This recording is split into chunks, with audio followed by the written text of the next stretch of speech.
Hey everyone, my name is Baron Georgiantis, and I'm the founder and sole member of Inimus Games, which is a development studio with the ideal of giving you the full option to define your experience. And this is our next project, or I guess my next project, n0d Machina Omega. It's going to be sort of a fully procedural RPG experience with multiple dynamic game modes and a fully dynamic story that is, again, defined entirely by your actions and how you want to experience it. So our first sort of definition of that is the ability to skip the first-person lobby, which is extremely buggy right now, so I'm sorry I'm not going to include it in this video. I'll try to get another video posted up for you guys here so you can see what that is like. But for now I'm going to go ahead and select a class, and you did notice there that there's a little bug. We're not seeing the stats immediately. That is just a little toggle. Your stats are there, obviously. If you click and don't see your stats and then jump right in the game, nothing's going to be wrong. If you do want to see what stats are going on, though, of course you just have to click the back button and select your guard or select your class, just like I did be there before. But yeah, another thing you notice there, you might have seen all of the 6 classes that we have. Those are just these 6 starting classes. There are going to be a lot more classes and subclasses defined as we go along here. I don't want to speak to which ones are coming, because of course a lot of those things still need to be balanced and designed, and just with a lot of the back-end work that I'm dealing with here, it's something that we're going to kind of see probably later on down the line, things like that. But you'll see, if you didn't notice, we have our starter abilities, our starter statistics, starter wallet, and a couple of details about each character. A couple of these things are still being fleshed out to be defined by your class and subclass, but you'll notice that each main class has its own set of starter abilities. This is not to say that you can't, of course, cross into other classes and, mix and match abilities. You have full access to all abilities, all statistics, everything like that. You can respec your character any way you want. This is just sort of a jumping off point to get you started, because the n0d is sort of unforgiving, so you do want to kind of have a little jumping off point before you get started, unless of course you're an experienced gamer or you've been through the n0d a couple of times and you want something a little bit more difficult to start off with. But let's go ahead and get started, and I'll just kind of show you what's going on here. So we do get this immediate message from a couple of mysterious users. We're going to go ahead and skip these guys and name our character Dat Video Guy, because a lot of the stuff here is going to kind of be redesigned, very specifically that first opening thing there is something that's kind of threw out to make sure that this was working. I do kind of want to have a cutscene show up there rather than having the objective interfaces, but again, that's something that we kind of need to get some designers in here for, and kind of get them, set up with all that kind of stuff. But it is something that, if that fails, I can get it done. It's just one of those things. I want to focus more on the back end, making sure you guys have a bug-free experience before we start exposing more of that user experience for you guys.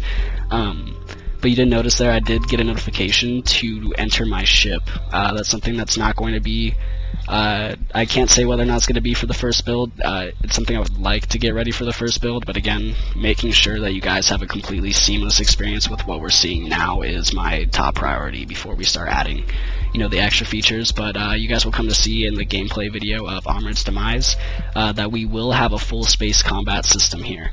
So you will be able to enter a spaceship and, of course, venture out into the unknown to find different things to explore, different things to fight, different treasures, all kinds of things like that. Of course, also giving you the ability to experience the lore. There's a lot of things, just mainly focused on that full, you defining your experience. There's a lot of things that you have to go find to experience the full story.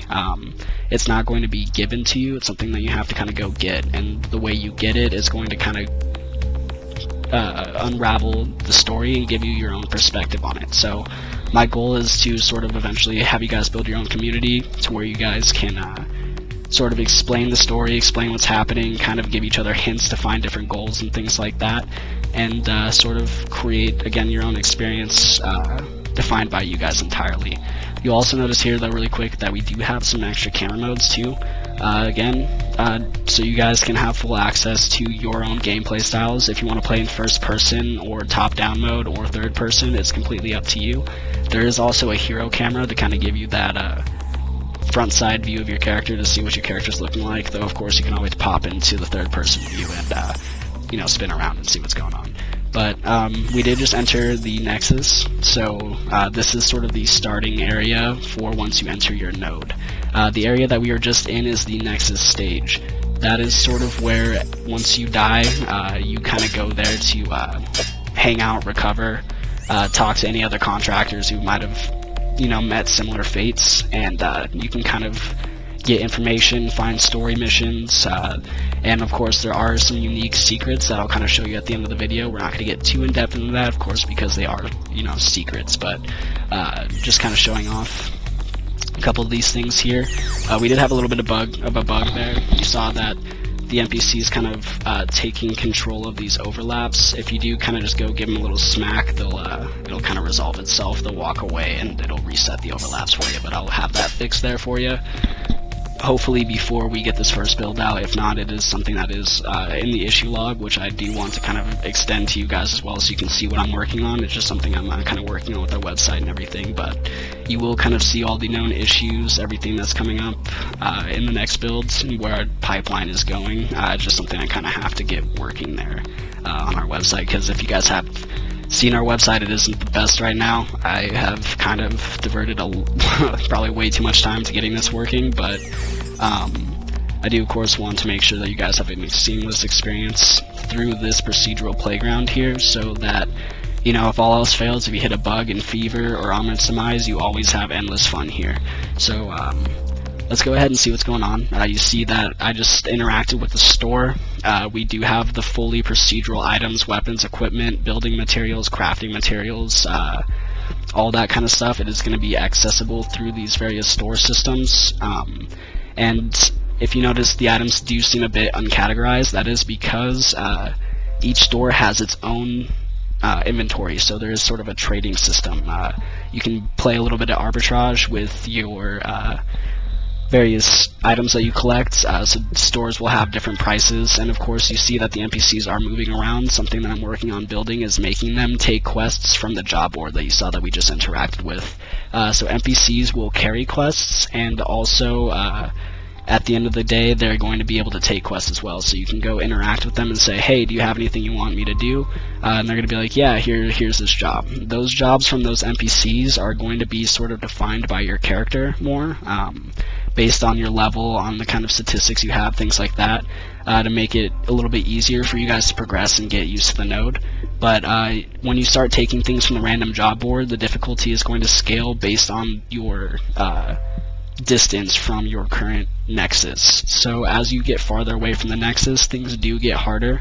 So that is one thing, as you guys are kind of starting out, if you want to kind of get your feet wet, you do want to stay close to the center, because as you go out it is going to get increasingly difficult. But we just hit this exploration mission here. We decrypted the wallet file and stole the key store. So once we did that, it sent a notification to the owner of the file that hey, somebody just hacked you. So they're going to pop into our node and try to get their wallet back. Obviously this is a level 1 mission, so that wasn't too hard to clean up. But now we're going to go ahead and go out, and it did just become nighttime. So that is something that the node features. It does have a day-night cycle, and at nighttime things get kind of scary. So you'll see that as we go over here, somebody spawns and things that are yelling at us very loudly. That is something I'm going to work on kind of turning down, but you can see now I'm not really doing a whole lot of damage to him. That is because he is at a very high level. I'm working on displaying the void creatures, their level, their statistics a lot more, like you're seeing with the basic creatures. But those guys are probably around level 50 and I'm level 1. So we are pretty far away from our nexus right now, and that is something to kind of be aware of, that even if you do take in a defined objective from an NPC, it can put you at any point in the nexus. So even though you're taking that easy quest, you still want to be prepared. So we do have the dash to kind of get us around the map quickly, so I dashed my way out, and we're good to go. I don't really have a whole lot of money right now. The exploration quest doesn't give money, so that's one thing that I want to kind of talk about here really quick too. The exploration quests are going to feature a scanning system. That's something I'm still working out. There's a bug in it right now, so I disabled it for this video, but it should be ready to go by the time the first build comes out. But when you get those scanning missions, or those exploration missions, after you decrypt the file and kill the boss or the owner of the wallet file, you're going to want to go ahead and start scanning, because that objective spawned a bunch of artifacts that are hidden throughout the map. And without your scanner, you're not going to be able to find them, but those are going to be what gives you your reward for the mission, so to say. Of course, the enemies do drop items. That's kind of not fully working right now. You saw that the box spawned too high, so I can't interact with it, but that guy did drop items that I could have taken as well. So, you know, of course there is the just general farming aspect of the game too. You can go out and find these objectives randomly.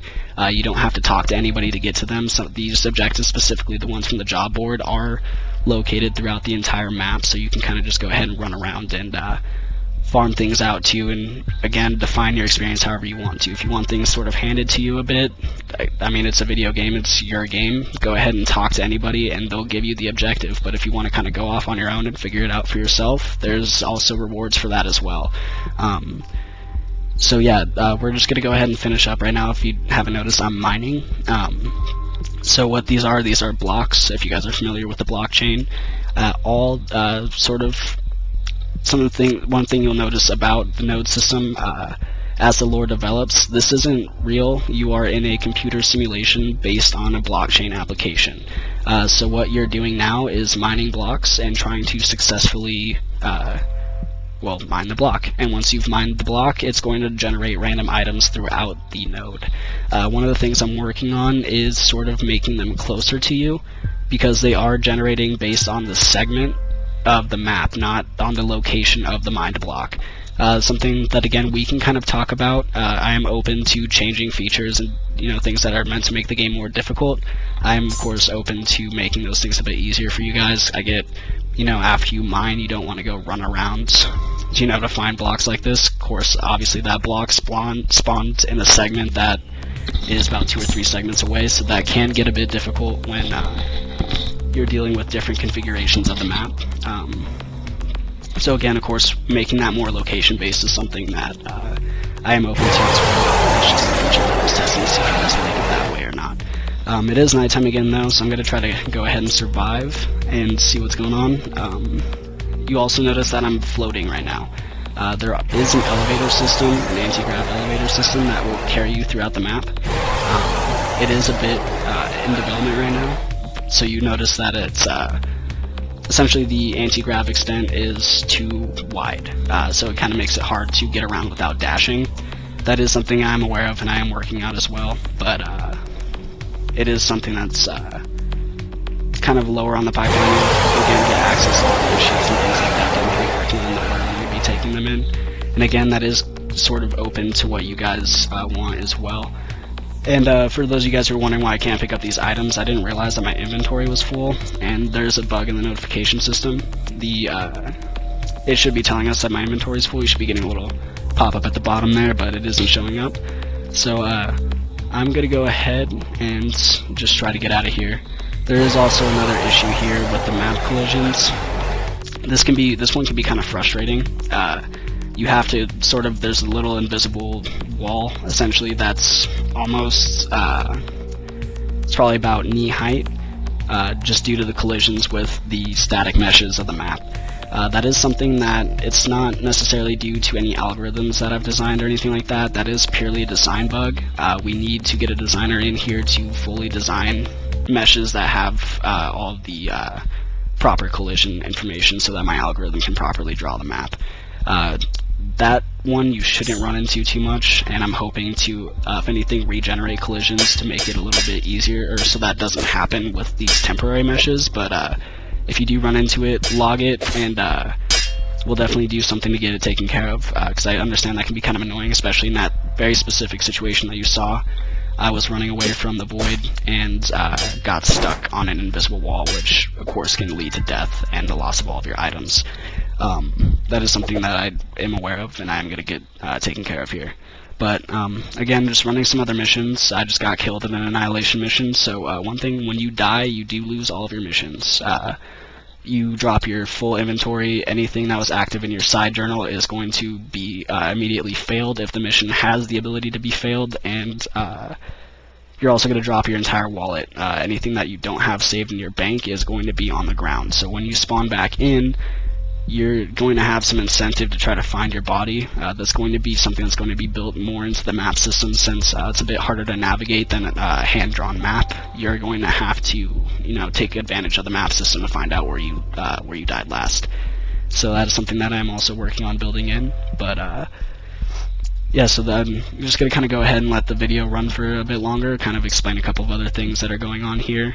But just to kind of show you here that my inventory was cleared even after picking up the Californium and all those things from the mining mission that I completed, which actually I guess is a pretty good segue into the crafting system. It is based entirely on the periodic table of elements, so every item that you see in the node is procedurally generated from basically the table of elements. It's going to pick a couple of elements that define that item, and then it'll create that item. So once you buy a weapon, or once you earn a weapon, equipment, armor, anything like that, it's going to give you a crafting recipe so you can continue to replicate that item. And then of course that's going to play more into multiplayer when things come like that, when you can start entering other people's nodes and playing in their market. So of course you can maybe create or find an item that is very unique. You can give it a name and give it its own description, things like that, and then drop into somebody else's node, see if they want it, and maybe trade for something else cool that they've found. Sort of building that entire sense of the community there. That something, a lot of these games that kind of feature these things, that's the most powerful part, is bringing together the community to give you guys access to all these cool features. And obviously missions like this, this is the random mission that I took from the job board, and you can see that is definitely way above what I'm capable of handling right now, so I have to get away from that. And of course, we've got a little glitch here, but you just turn around and we'll dash out and get out of that, but that'll again be fixed before you guys get your hands on the game. But in these situations like this, kind of what I was getting at is that you're going to want maybe to bring some allies in. And I don't know if you guys saw initially at the guild, one of the first things that we saw when we entered the node, you can buy companions to kind of help you along your travels. You can take them to missions with you and stuff like that. You can see here that we have a couple companions by default on conquest missions to kind of help us clear out everything here. But you of course can bring friends, whether they are NPCs or actual players. You can bring them into your node, and they can help you kind of clear things out and get prepared for the story missions, because again, this kind of stuff, it is difficult, but it is kind of grindy, but you're sort of doing all this to prepare for the story missions, which are going to be a lot more intense and have a lot more going on. So this is kind of,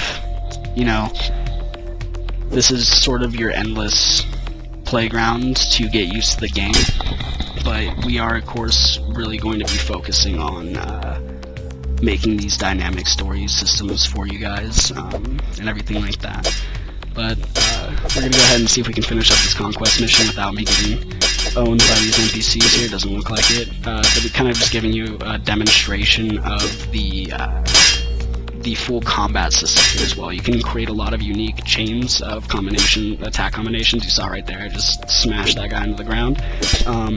And of course, he has a giant hammer that just ended me right there. So all those kind of things are going to be fully dynamic. Animations we're working on, or I guess I'm working on building them into the weapons themselves, so each weapon can have its own unique attack styles. But right now, you're going to be able to chain a lot of unique combinations of fun things like that. So sort of giving you just multiple options for enjoying the game, since as things are going to be kind of slow now, that once the procedural playground is established, you guys have access to space combat, all that kind of stuff is working. That's going to kind of be the slow, somewhat AAA push. These games take a long time to sort of get all these story things developed, because we are going to go sort of hand draw a bunch of levels and things like that to give you guys these really unique and unique experiences that you're not going to find really in any other game here. That's kind of my focus once we get this done. But I did want to show you the Game Master. Really buggy UI right now, but something that again, it's just going to kind of take a little bit of reordering of the of the systems and everything like that. But this is where you'll kind of go upgrade your character. I'm broke right now, so I can't do anything, but once you start getting money, you can, upgrade your stats and start building your character to be how you want it to be at the end. There's a lot of different statistics that influence, your attack speed, how much stamina you lose per attack, how much mana you lose per ability that you use, how much health you have. A lot of other things like your quantum ledger rating, which is something that dictates mining speed, as well as sort of your intelligence for creating different unique ability chains and things like that. Something that's not really featured yet is the modular ability component that's going to give you access to the over 300 abilities that I've been talking about. So we are still going into finding those 300 abilities. I kind of had some bugs with the initial definitions. If you guys saw my initial posts saying that we had finished it, it kind of sort of the way I want this to work, I kind of decided to redesign the entire thing. So I'm hiring a couple of friends to kind of help me take care of that so we can get it done faster. But that is something that I don't think is going to be featured in the first build, but it is something that you guys are going to start experiencing as things go along, that you'll have all these different ability combinations that you mix with your attack combinations to give you the upper hand in a lot of these battles, which you are going to be overwhelmed. You see that even in the conquest mission where I had companions, I had 2 companions against probably about 10 enemies. You are going to be pretty much fighting battles like that. A lot of the time where you're sort of overwhelmed, you're fighting enemies that are punching above your waist or above your weight. But with all these different abilities and attack combinations, you're going to kind of be able to keep the upper hand, and of course if you chain everything right, you're going to feel unstoppable. A lot of these videos where you're talking about you feeling the powers of a god and being divine amongst these lesser beings you're going to feel that in the gameplay as you start experiencing the combat, the different weapon combinations and things like that. Really quick though, where we are right now is sort of talking about the secrets. We are sort of reaching the end of the video here. This is the item factory where all of the procedural items are generated by the builders, a very secret class of Animon class replicants that sort of live underneath the Nexus stage, and they are essentially what builds each node and gives it all the features that it has. So once you kind of come down here, this is your first sort of secret. You get the ability to purchase everything in your current node at its base price. So it is possible that you can go explore and find better deals on these weapons, but it is always the place that you can go to find everything. Once you've found the key to unlock this door, then you're also going to get access to 3 other chambers here, which mainly, they are pretty much done. I just don't want to show them to you guys right now because it's going to kind of ruin the surprise. But there are a lot of other things that you will start to experience as you go down into the Nexus, because these chambers will continually take you down towards the heart of the map.